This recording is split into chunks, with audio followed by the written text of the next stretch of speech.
Hey, this is Steve in Dallas, Texas. It's Saturday morning, my friend, and you are listening to Light Talk. Well, good morning. This is Stan in Gainesville. Today we are discussing, given circumstances, MDR files. Should we even bother teaching students how to use color filters, prepping your portfolio for LDI and URTA, and summer stock in October? All on Light Talk. And this is David coming to you from the beautiful Belmont Shore neighborhood of Long Beach, California. If you don't already know, you are listening to Light Talk, and we are the original Lumen Brothers. Yay! So first of all, welcome everyone to episode 236. Whoa. Yeah, 236. And you've got Stan and David back with you. I took last week off because I spent 2 hours in an MRI tube. He was in the donut. I was in the donut for 2 hole. hours in the loud MRI tube. They didn't let me in with you. All right. So anyway, we're back with you today, and we have a lot to talk about today. But before, we've got news. That's right, news. And at the top of the news is our union, IATSE, has approved the strike vote. The strike vote came back at 98% approval to 2% When did that happen? Did that happen night. This morning? Last night. Yeah, so it's hot off the tickers. You know that beep, beep, beep that we've got? I've got this old ticker tape in my bedroom. Yeah, 60,000 people voted to go on strike if necessary. Yeah. What was the total? That was the affirmative. What was the total vote? 60,000 out of how many people voted? And one. I don't know how many people, because it's a lot of people. They're talking about quality of life and all kinds of things. So, who's going to vote against the strike? Right. Well, everybody has to have a job and wants work, but they're striking over something that's important and good. That's right. And it's a sea change in our business, and that is streaming. And, it's happening on Broadway, obviously. We're getting all these Broadway shows streaming now. Come From Away is streaming now on HBO Max. Obviously, Hamilton, and, of course, the David Burns American Utopia. This is now going to be a regular thing. We've been talking about it for a while now. And I just think that, it's time that everybody get paid a little more, not just the artists, but also all those backstage people. And, in LA, a lot of stagehands in the film industry, they make bupkis. They make very little money. They're like underneath the real LA minimum of $19 an hour. They're making like $16 an hour, which is tough in LA and in New York. So it's about time that get raised. It's sort of like one thing that if you have a new form that comes along, the streaming thing, it's a fledgling operation, there's a little bit of it going on, and the unions say, okay, we'll do this at a discount because it's help it get off the ground. There's a new thing. Now it's fully mature. Not only is it mature, it's almost a primary place where people are getting their entertainment from. To say you're going to keep those rates the same as they were before, I'm just trying to understand the logic of the other side. I don't really get it. Like, why should we not sort of, the thing has grown, so everything grows. It's just, I don't understand the logic. Does anybody know what the other side is saying? Yeah, they all want to build spaceships and go into orbit. Yeah, that's it. Hey, but Will Shatner is going to be the oldest man in space. He's going up at 90 years old in Blue Origin. So beam him. He's beaming up. Well, how about Leonard Nimoy? Is he dead or is he still alive? He's already up there. Oh, he's dead. Yes, he died. Okay. They should take his ashes up there and then have William open up the hatch and sprinkle him out into orbit. But they did that with the actor who played Scotty. They sent his ashes into outer space. That's right. He's dead too. That's right. How about Uhura? Yes, she's around. I met her. She's still alive. I met her in the Orlando airport. Believe it or not. I hate to tell you this, but McCoy's dead too. Yeah, DeForest Kelly, he's dead. Yeah, he is. All the red shirt guys are dead. Anyway, we'll find out very soon if we're going on strike. And guys, are you striking? I wonder if it's going to be targeted or it's going to be an all-out strike. Can't do it in Florida. Well, they can do it, but they could get fired. No, they can't. Well, we have unions in Florida. We have unions at the Oslo. There's some unions at Disney. I don't know how that's going to work Well, Steve, is Texas a right-to-work state? Let's back that up. I am not going to cross a union picket line. I would not either. Good No, for I you, wouldn't- I'm Steve. not- that's not what I'm it doesn't asking. matter. Doesn't matter. I'm not going to cross a line. Right. I think there's a lot of right to work states, but Yeah, Texas is a right to work state, if I remember correctly. But that doesn't mean that, I agree with Steve. I would not cross that line. And I'm in the union, so Steve, you're still in the union, right? I have retired. I've officially retired. Yeah, me too. I've been honorably discharged just last month. There's a get rid of Stan. No, I emailed them and they never answered me. It's like, I want to retire, and then they said, "Well, you're not 65." Who are you? No, really, it was kind of funny. Then they said, "You're not 65, so you can't retire." Well, I'm going to be 65 in June. Well, if you want to stop on that, you can do what's called an honorable withdrawal. So that's what I did. So I'm honorably withdrawn from United Scenic Artists. When did you do that? Like last month. That is why the lights dimmed on Broadway. I wondered about that. When the lights go out. That's very on Broadway. sweet. Anyway, support your local stagehands, support your local technicians, and support your local designers, and do not cross picket lines. Great. So Steve has our first listener question of the day. It comes from Randy with an I. Randy in St. Louis writes, I am confused about the term given circumstances about the play. Can you explain this? Well, it's not too confusing. If you're doing contemporary work, so, it's hard to ignore the text and how they address this. So, the given circumstances, for example, if you're doing Hairspray, the given circumstances in the text is it's the 1960s and it's in Baltimore. So it would be unusual for you to set it in Atlanta in 1860. Classics, though, when you're looking at Ibsen, Shakespeare, that's a whole different thing. Directors do frequently adjust time and place, which is kind of the core of a given circumstances. The term given circumstances was coined by Stanislavski. And given circumstances refer to, as Stanislavski says, the environmental, historical, and situational conditions a character finds themselves in. So, when you look at a play, you really need to look at that text carefully, an eye to detail, because you're going to see given circumstances generally in that play. And you're going to see what is the character saying? What is the character doing or not doing? What are the other characters saying about them? So, sometimes a director might want to adapt the given circumstances of a play. For example, you're doing Christmas Carol. The director says, let's put it in New York City. Well, that's not quite enough. Given circumstances, what's the world of New York City? Is it all crystally and fluffy white snow in Central Park, or is it like bricks and black sooty snow?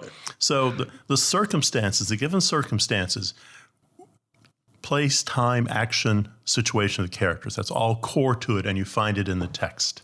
Well, given the given circumstances of this podcast, I must say that that was a really good answer, Steve.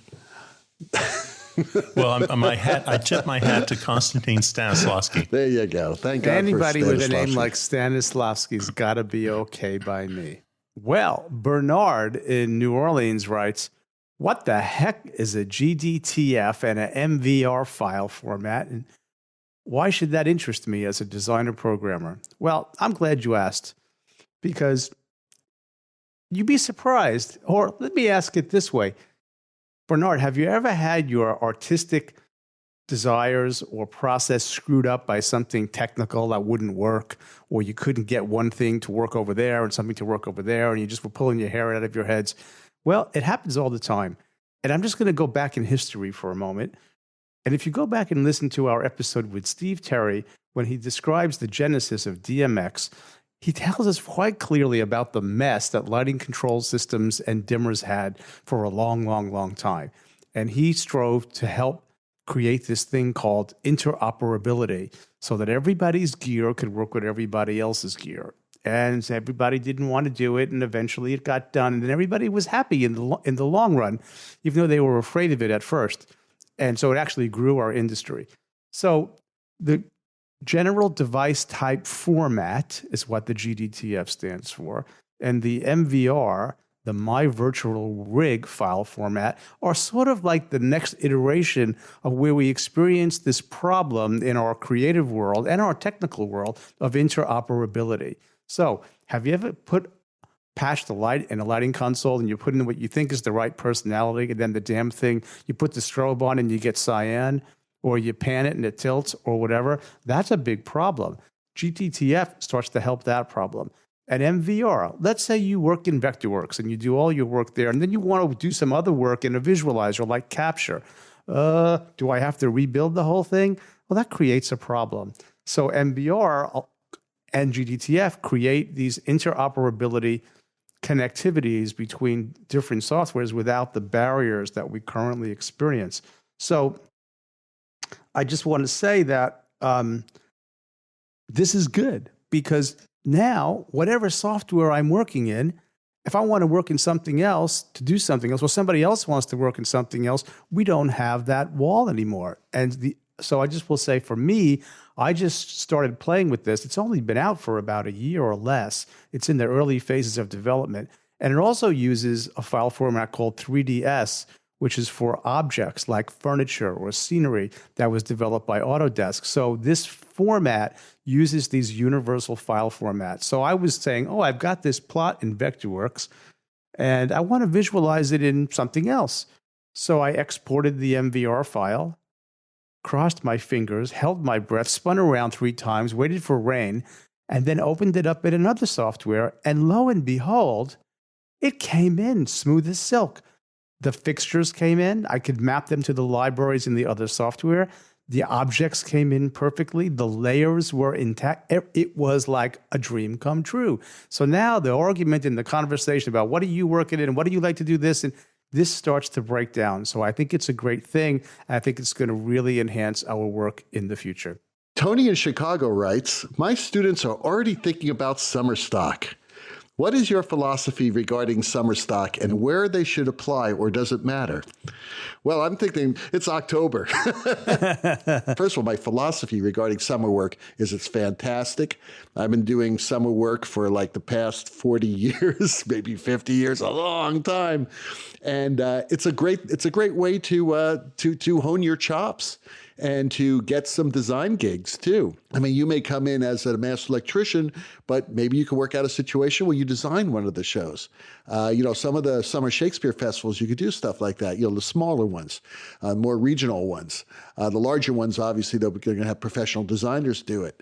But it's a great way of meeting people. It's a lot of fun. It's sort of like being in the summer in the Catskills. It's sort of like summer camp in a way. There are a lot of things you could do in the summer, so it's great. Does it matter? Absolutely. The more people you meet, the better, and the more experience you get, the better. What do you guys think? Well, I've had the yin and the yang of summer theater. I've had great experiences in New York, big outdoor musicals with a great team of people. We were like family, kind of the way David talks about Central City, and I just loved it. Went back year after year. It was the hardest work I ever loved. And then I've had the opposite experience. I've worked for a neurotic group of people on an island off the coast of Rhode Island. It was insane. We ran on generators. The people were doing too much. Nobody cared about you. I had to sleep in a soggy room in a boathouse. I mean, it was. I actually almost had a nervous breakdown from that one. So I do think it does matter, and neither one of them necessarily. I got some good reviews on some shows. It didn't make or break my career. I did make some friends, but I do think I think you should be thoughtful about do your due diligence. I would say on the company, and the place I enjoyed, I'd go back tomorrow. The place I didn't, I never want to see again. So I think there's quite a spectrum. Well, they've probably changed over the years too. No, they're probably still there. Yeah. They're probably still there. With the same people running it, that's the thing. No, they're probably dead. Yeah. But so it may have changed. Maybe that horrible place is now actually, decent. Actually, the one I worked at in New York is still there because it's the second largest outdoor theater in the state, and it was wonderful. And that I'm not going to name names, but that one still exists. The other one I don't know, but that one, to be fair, we were building it, so we just got the building. And it was really a ground up experience. So I learned a hell of a lot. But we talk about right now we should all be treated with humanely. That was not a humane experience. The other one was hard work, but it was a humane experience. Yeah. I'll give our listeners a hint on how to make sure that it's a humane experience, and that is make sure that whatever summer stock company you work with has a union contract. And that you have IATSE stagehands. That's the only way. If you look at like Santa Fe, no union people there, and they work those kids. Oh my God! And now it's sort of like boot camp there, but you're working with world-class theater artists. So yeah, I just had a student come back from Santa Fe, and he loved it. He loved it. Yeah, it's a beautiful place in the summer, but not all of them are like that. I mean, no. I've worked at 2 Shakespeare festivals over my career in the summer, and I've worked at 2 opera company festivals in the summer over my career, and both opera companies had union contracts. And it was great because you're only going to be able to work when the union's there. The place I worked in New York was not union, but interestingly, because New York is a heavily unionized state, the culture rubs off. So people did treat each other, properly. Well, I would say since it's students, I think Tony probably knows the agenda that he or she has set for his undergraduates. And the summer stock experience there is probably going to be a different type of experience than what he or she is going to set for their graduate students. I think on the undergraduate level, what you have to be careful about, or at least my philosophy, is don't keep going back to the same theater. So you do, you go to whatever, the story of the Alamo, and you do it for 3 seasons, and you're doing it probably for the wrong reasons. The first season, you've learned probably about all you're going to learn, and then you're going back because you have friends going back. Then you're going back again because you get to be the stage left crew chief. So I would think be careful about that. On the graduate level, I would say look at, set your sights a little higher. Look at the theaters that, Dave was talking about, theaters that have a solid reputation that A-list designers are working at. Give your students a chance to make some contacts at those theaters. So again, different agenda for undergraduates than graduates. Yeah, and sometimes they don't even have to be A-list designers. They could be like B-list designers, people in their late 20s, early 30s, or mid 30s who are, could take you with them. If you impress them as an assistant, like let's say you're an intern at the position and you're like the second assistant and you're learning a lot from the first assistant and you're there at the table with the designers and the whole team, you could impress somebody. And that person could probably take you to do a better show someplace else. And it could be that first assistant who's now breaking into the design world. And it's about who you meet. It really is. Talent has, unfortunately, a limited amount of persuasion or importance. It's about who you meet, when you meet them, and how you get along with them. Yeah, talent is not enough, I like to say. You got to have, you got to have talent, obviously, but it's not really, enough. Yeah, it's not going to get you a lot of work. It really isn't. It's the director's going to get you the work. You are listening to Light Talk, and today's episode is sponsored by... All the way from St. Louis, it's Better Than Nothing Industries. We all know this person, the LD who cannot get the crew to pull together as a unit. The one person in the theater that no one listens to, or at worst, does exactly the opposite of what is being asked. That designer who has to tell everyone twice and explain the light plot 3 times. Why does this happen? No one can say. What to do? Well, until now, no one really knew what to do. But now, science, taking a lead from the humble house cat, has the answer. It turns out that cats have a mischievous and somewhat dark reputation in neuroscience. There is research to suggest that a cat's proximity to other mammals can cause them to behave strangely. For example, a cat can release a protozoan, Toxoplasma gondii, or Toxi for short, into its environment, and with exposure, A rat, for example, will become attentive to that cat. In fact, it will seek that cat out, walk right over, and strike up a conversation. Hello, lunch, goodbye, rat. Well, now, Better Than Nothing Industries has captured the miracle of Toxo and locked it into a spray can. That's right. Just arrive at the load in early, apply a few squirts into the work area, and the crew will be eating out of your hand by morning break. Researchers show that Toxo, mixed with a small amount of blood, can travel into a stagehand's brain and cause that stagehand to no longer avoid you, or the areas where you're working, or simply saying no to your bad ideas. In fact, stagehands who were previously repulsed by your incompetence will now flock to your side. These Toxo brain-infested stagehands will joyously labor to make your show extraordinary. How does it work? Who cares? Let's just say Toxo creates a vast amount of dopamine. In fact, by the end of the day, you will need to run for your car while being chased by loving stagehands. It even works on Teamsters and stage managers. So slow down and enjoy that latte. The work will get done. It may not be perfect, but it's better than nothing. Boy, I learned so much listening to this show. Yeah. Speaking of cats, this morning, I think I had a cat under my house because I heard all this racket in my walls, and I hear meow, meow, and there's no way I can get under it's like a tiny crawl space. So I haven't heard the cat in a couple of hours. And put some food outside for it. A bowl of milk might work. Yeah, it's far away from the entrance. So the Toxo stuff will get it out Toxo. I need some Toxo, Steve. Can you overnight it to me? Okay. Definitely not. And now, back to Light Talk. Well, the sound of those rabid ducks means that once again it's time for Let's Talk About. And today's Let's Talk About is all about, due to the LED revolution, with students only knowing how to mix additively, should we even bother teaching mixing color with color filters? Gentlemen, what do you think?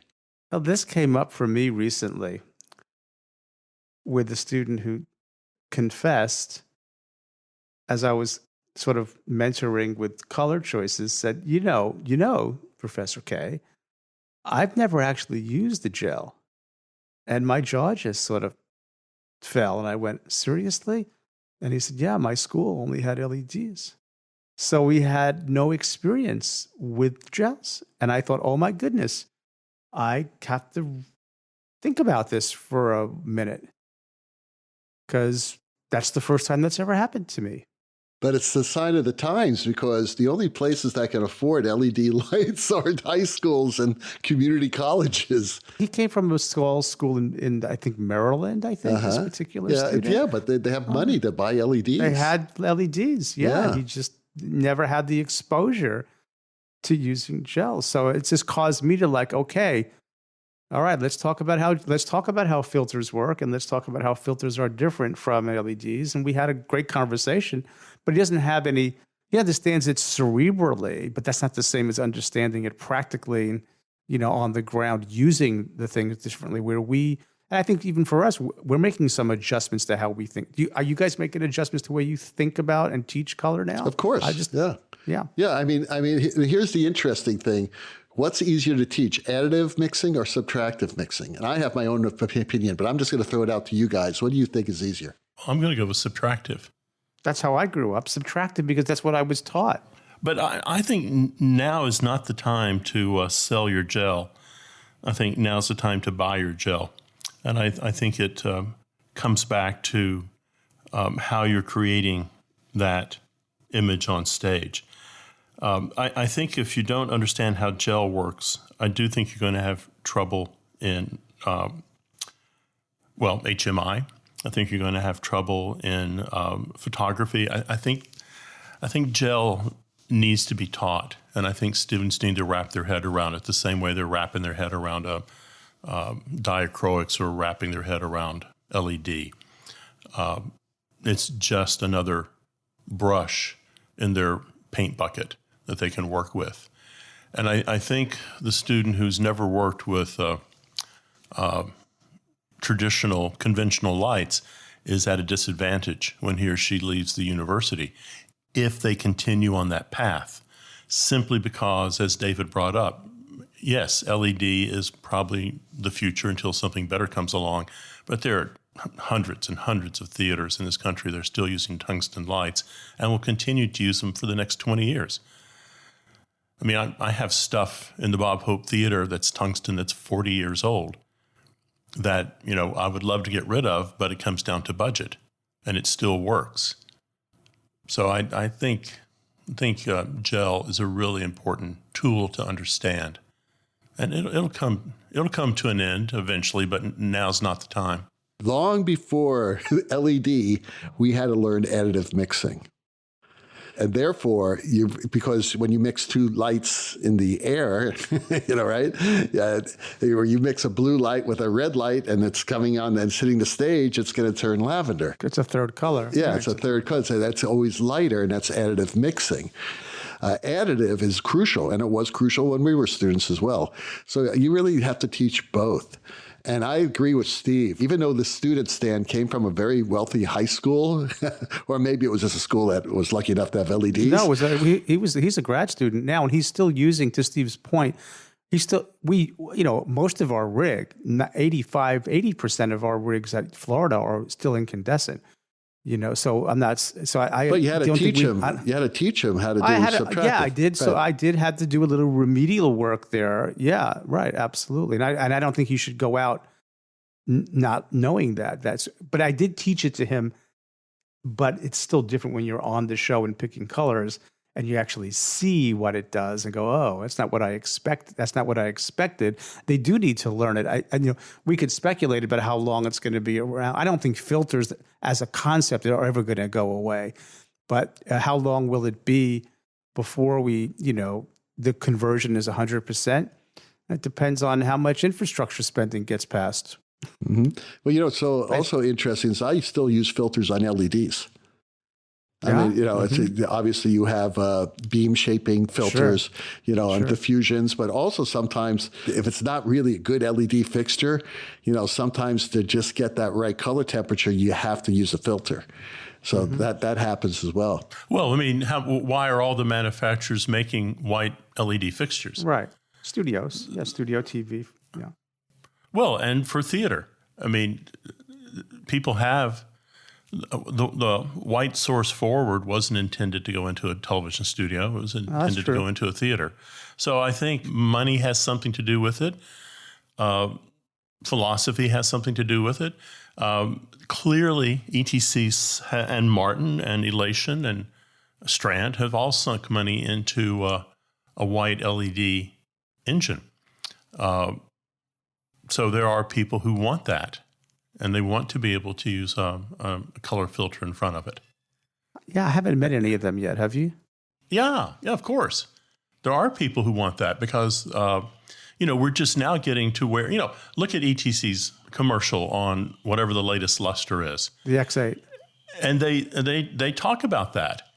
And they start the conversation by saying, until now, a colored LED did not produce a good white light. True.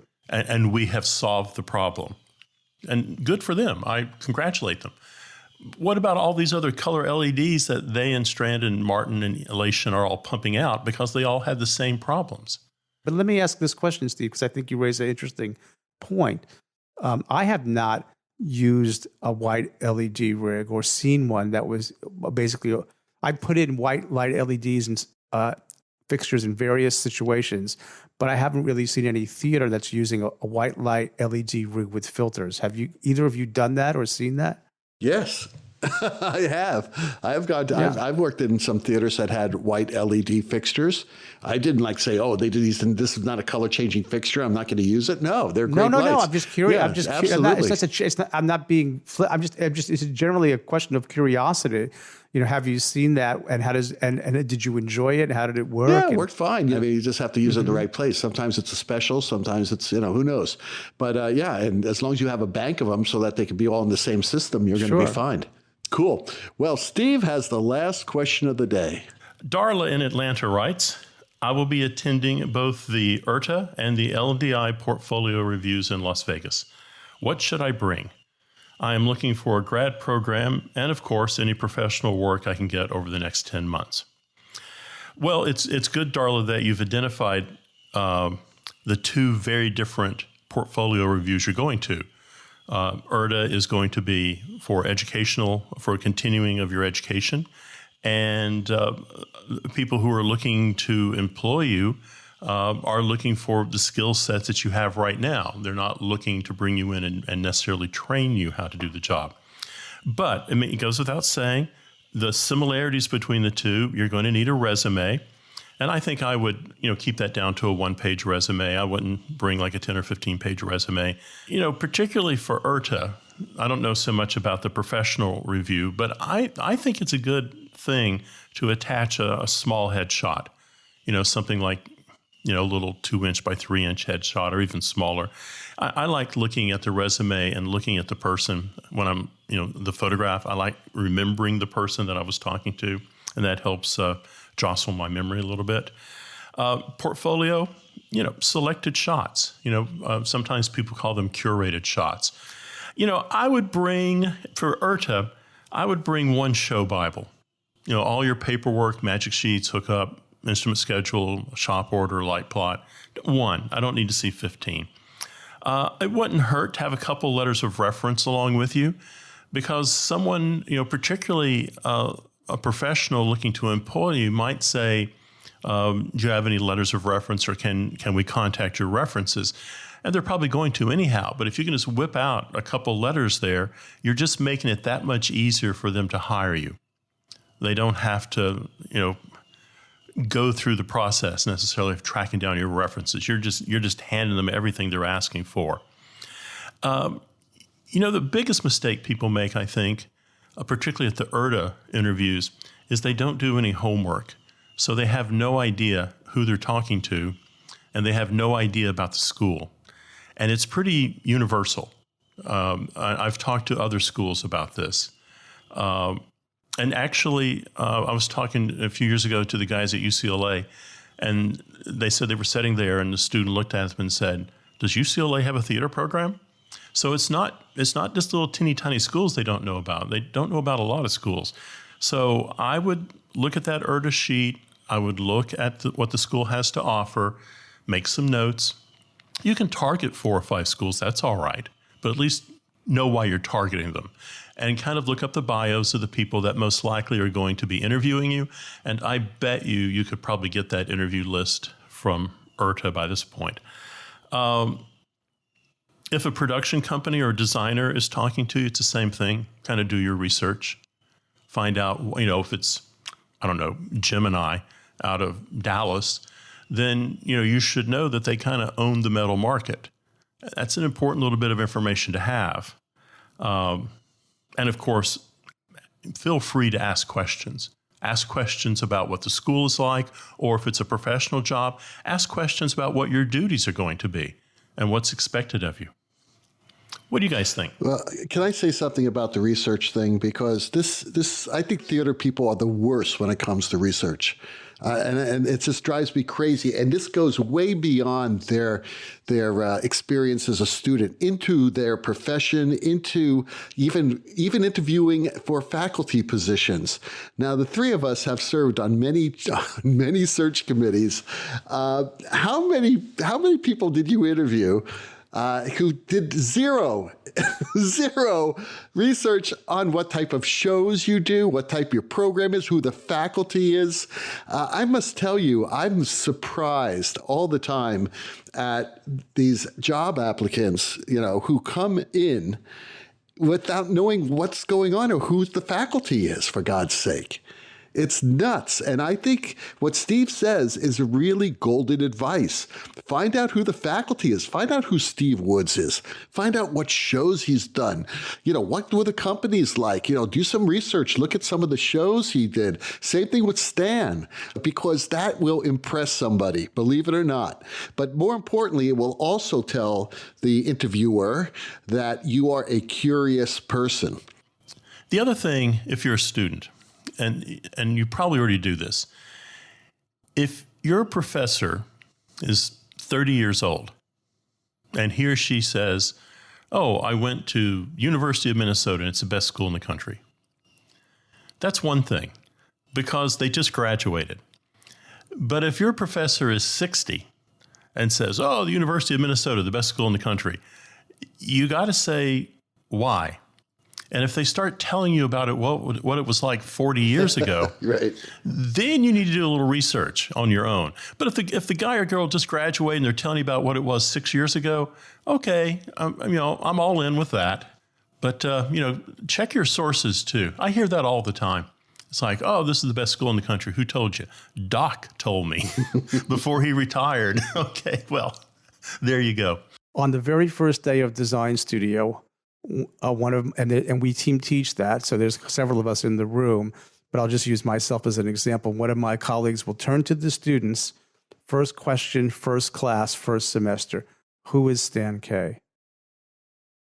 Who is Mihai Chupe? And if they don't know, they have egg on their face. Sometimes they do, but I guarantee you this, by the second class, they know everything there is to know about us that's available publicly. Right. Of course. For about $30, they can find out all kinds of stuff about you. Right. Yes, they could. Yes, they could. I'd like to do that in my neighborhood before the homeowners rent to people that we don't know the background on. But in America, they don't want you to do that. No. I can see it now. A little hand goes up. Professor K, that incident in 1973 with the Prairie Dogs. The Prairie Dogs. Did you do that on purpose? Oh, Did you do that on God. purpose? All right, let's get off Prairie I Dogs. you guys like to have me once a month to just whip me, but That's it's right. all right. I love it. Well, Okay. the rocking sounds of the Luminoids tells us that once again you spent another morning listening to Light Talk. You can hear our show on Spotify, iTunes, Google, YouTube, livedesignonline.com, Amazon Prime Music, and just about every podcast site out there. Check out our website on lighttalk.org for future guests, and be sure to follow us on Facebook and subscribe to our podcast. That way you will not miss a second of Light Talk insanity. No guarantee is offered regarding the accuracy of any statements or opinions made on this podcast. However, Just so you know, even though I'm only here once a month, the law firm is still under retainer. So if you decide to litigate, I do have them in writing. The law firm of Flex, Block, Flare, and Glare and their paralegal Snoot will defend us until our retirement funds are depleted. Light Talk is written and produced by the Lumen Brothers, coming to you from Long Beach, Gainesville, and just left of the Chisholm Trail. And be sure to join us next week where we chat about more useless things and explore the crazy shenanigans in our industry. Light Talk, broadcasting questionable Lumen knowledge and humor around the world. So we'll see you all next Saturday morning. Bye-bye from Light Talk. Arrivederci.